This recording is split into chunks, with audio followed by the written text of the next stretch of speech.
doctor. I am a psychiatrist, so I specialize in mental health, and I am also a yin yoga teacher. So I have had over 20 years helping families with the mental health learn how to thrive rather than to just survive.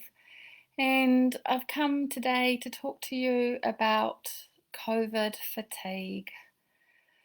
So, my feeling around me and my family and other people around us is that basically people are feeling this feeling of flatness, kind of exhaustion, can't wait for 2020 to be over.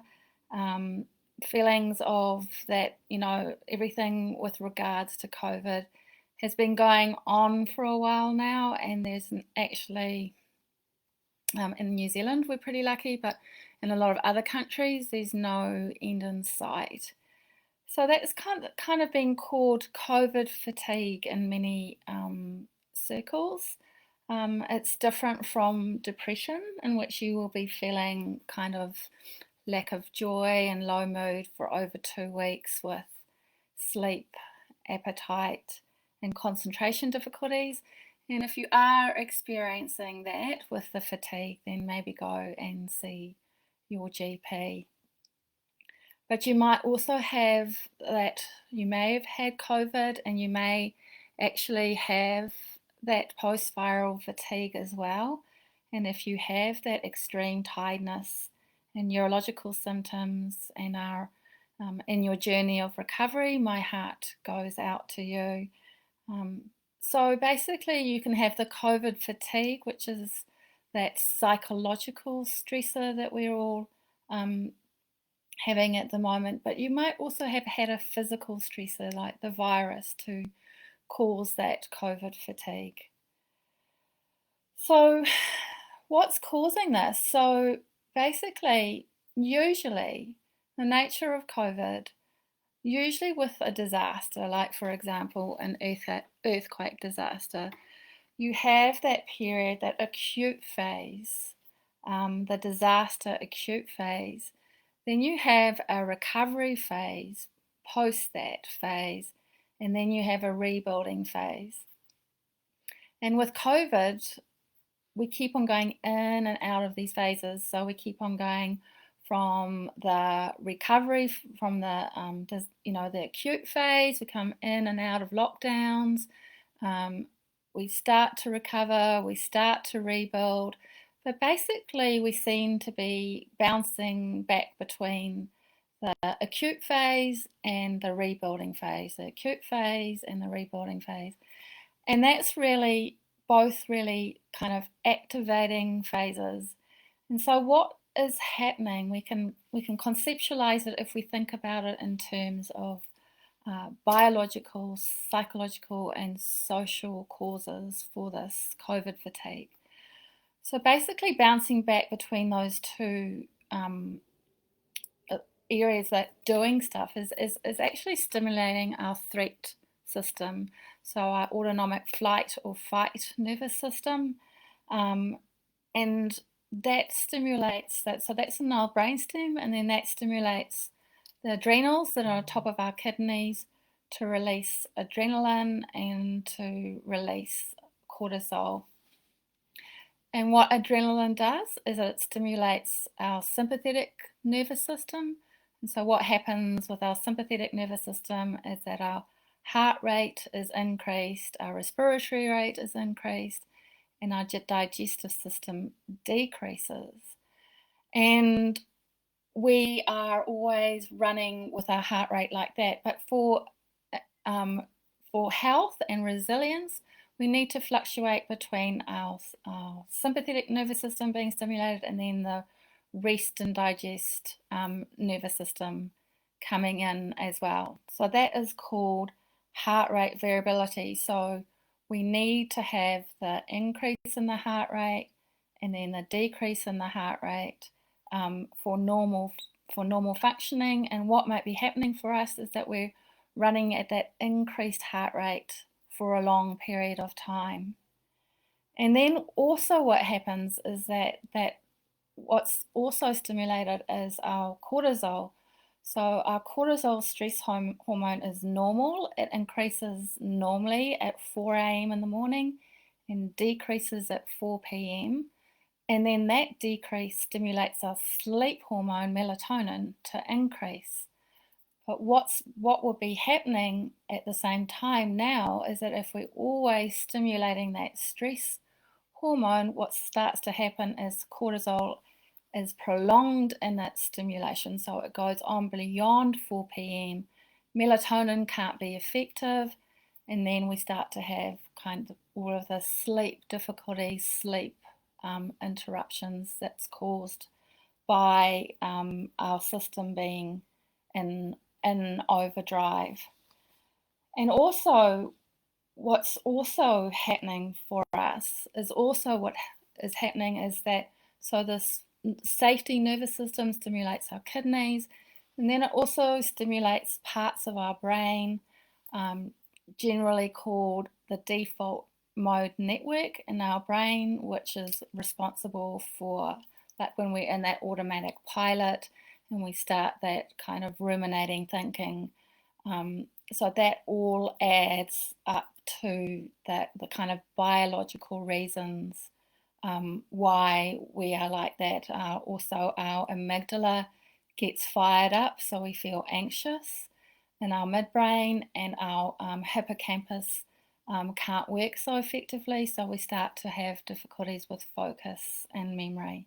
So those are the biological reasons why we're starting to feel this fatigue. And the psychological reasons are really about, the adjustment to the transitions of that COVID has brought us. We have to be continually just sitting with the uncertainty. There's always kind of a life that may involve losing jobs or changing our relationships to people around us. And that kind of overwhelm, uncertainty, lack of control can lead to kind of that negative ruminative thinking that we've talked about in the default mode network, which then causes kind of anxious emotions and then reactive behaviours. So like that irritability that we feel with our children or our husbands, or that overness kind of feeling that we're feeling, that's how that comes about. And so there's also social causes of that. There's been a lot of social changes for us, social changes in our relationships. Some of us have been like become home teachers. Some of us have had to change the way that we work. We don't have that boundary between home and work. We don't have that kind of decompression time that we used to have. We may have lost our jobs. We may have more intense relationships with our families, but feel a little bit disconnected from our other social jobs, other social lives.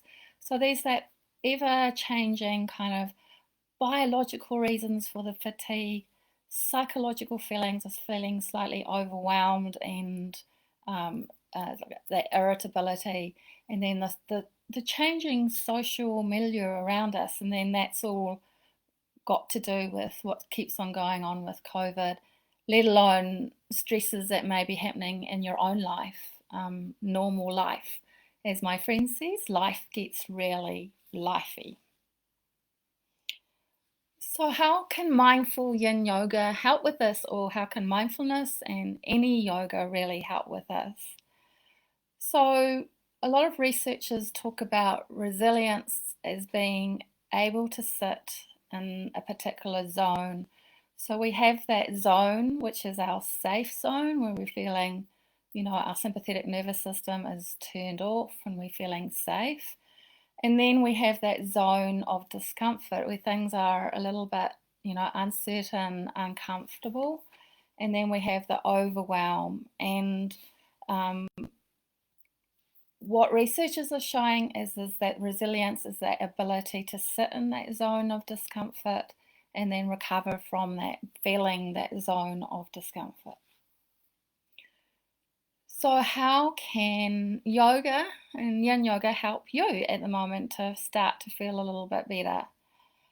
So if we're thinking about our biological processes, so just breathing particularly when you breathe out in a yoga practice, it activates that calming nervous system. So we can stop our heart rate from being high and always like that, having that kind of feeling of anxiety and heart racing and palpitations and all of those things that may be occurring for you at the moment, and bring in that heart rate variability. So as we breathe in, the heart rate goes up, and as we breathe out, the heart rate goes down. So breathing in itself activates that calming nervous system. When we come into our bodies, we secrete something called GABA, which turns off our sympathetic nervous system. So it will turn off the adrenaline, the stress hormones, the adrenaline, the cortisol. It will help us sleep better. It'll help us focus better. So having more GABA in our brains is always a good thing. Nervous system studies of our people being in their bodies, so being aware of their bodies, being embodied. A lot of the time we spend our lives in our neck up, always in our head. So if we learn to come more into our bodies through yoga and through mindfulness, there's been a lot of studies that have shown that actually that sense of being in your body is associated with less stress, anxiety, and also depression. It increases our immunity. A lot of psychological and physical things are improved. And so our cortisol production is normalized. We have normal sleep-wake cycles. And sleep is so important. So research of recovery from post-viral recovery from COVID have been shown that sleep is the most important thing.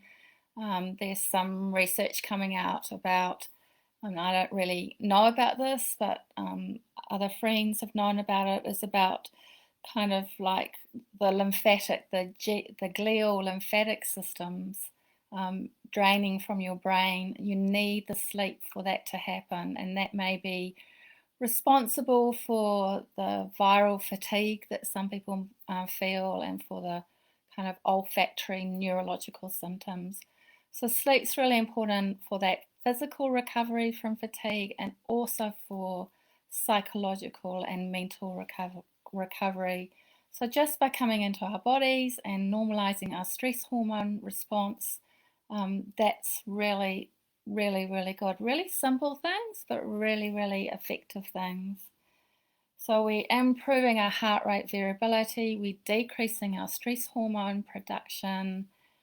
Increased heart rate variability is the same. It's also associated with more resilience and better physical and mental health. And then we also change the shape and function of the brain. So the mindfulness aspect of mindful yin yoga has shown so people doing an 8-week program, they have shown that after they've scanned their brains, and after the 8-week program, they have shown that the amygdala, which is responsible for your emotions, actually decreases in size and doesn't keep off firing reactively. Our hippocampus gets bigger, which is next door to the amygdala, and that's responsible for focus and learning. And so we're able to focus more, and then that means that we aren't in our default mode network in our prefrontal cortex, that we are more into that focusing network. So we're actually rewiring our brain. Our prefrontal cortex gets bigger, so we have better judgment. We can respond to situations rather than to be caught in our reactivity. So actually it changes the shape and the function of the brain. So, yeah, and then psychologically, the mindfulness as practices, they allow us to come into the present moment. So I talk about soar a lot. We use our senses to come into the present moment. We can observe things like our discomfort, our emotions, our sensations. We can observe them like a curious scientist. We can accept them with kindness, and then we can kind of try and release our thoughts which make things persist. So that aspect of mindfulness can also really help with that kind of detach from that ruminating thinking, which feeds a lot of this feeling of fatigue and overwhelm. And then socially, yeah, socially, when we practice together, we can have that feeling of connectedness and common humanity. We're not alone in what we're going through with COVID. We all experience the similar feelings. We all experience this fatigue. Um, yeah, so it's we can also socially, we can also part of the practice is about connecting with meaning and purpose in our life, which is really important, connecting with our values and setting goals in alignment with our values for our life, which also improves resilience and well-being. So I hope that's explained a little bit of the scientific explanations for why we're feeling fatigued at the moment. We're going in and out of, we're not having much time in the recovery phase for COVID. We're going in and out of the acute phase to the rebuild phase. We don't know what's going to happen soon. We're a bit over it. We're a bit burnt out. There's the biological reasons for it with the stress hormones and the sympathetic nervous system and our brain, the way our brain is hardwired, and then how actually yoga can help us to increase our heart rate variability, decrease hormone production, come into our bodies and have that embodied feeling, and then you have the rewiring of your brain through the mindfulness practices. So, yeah, I'm really passionate about this. When I started to practice mindfulness and yoga, the science really fascinated me and really motivated me to continue practicing, and the neuroscience continues to motivate me. So I'd love you to join me in a 3-day stress reset when we can put all of these things into action. So we will be framing the 3-day stress reset around Rick Hanson's Garden of the Mind, so how we can rewire our brains. So basically, if you think about your brain being the garden of your mind, and the first thing that we do is we let it be in all its glory. We let all the weeds be there, the insects, all the different aspects of your garden. You just let it be, you observe it. So that's one day of the practice, and then the next day of the stress reset will be on letting it go. So letting go of things that don't serve us, thoughts and feelings and beliefs. And then the third day will be growing flowers in our mind, so letting things in, kind of a gratitude and savouring practice. So that's the 3 day stress reset, and the week before I will send something about connecting with your values and setting value aligned goals for the 3-day reset. And then we'll be practicing at 6:30 in the morning, 30 minutes of yin yoga. It's a begin to yin yoga. It's really floor based. It's really nourishing. It's it's anybody can do it, even if you haven't done yoga before. You can turn off your video if you don't want other people to see you. You can do it later in the recording if you just want to try it. And then we do a mindfulness practice along those 3 themes of letting letting it be, letting it go, and letting it in the afternoon. So you can do as much or as little as you like. You can, if yin yoga doesn't float your boat, but you're interested in mindfulness, then you can get as much benefit out of the mindfulness practices and some of the information that I'll be giving you each day on the stress reset. So hopefully I see some of you guys there, and hopefully this has been informative about why we're all feeling like this at the moment. I know a lot of my family and friends are feeling like this. Yeah, and hopefully it can also help those of you that are actually suffering from the post-viral fatigue from COVID. And as I said before, my heart goes out to you if you are. So, yeah, namaste. I'll just finish with the serenity prayer. May I accept the things I cannot change. May I have courage to change the things I can. And may I gain the wisdom to know the difference. So namaste, and hope to see you in the 3-day stress reset. Thank you.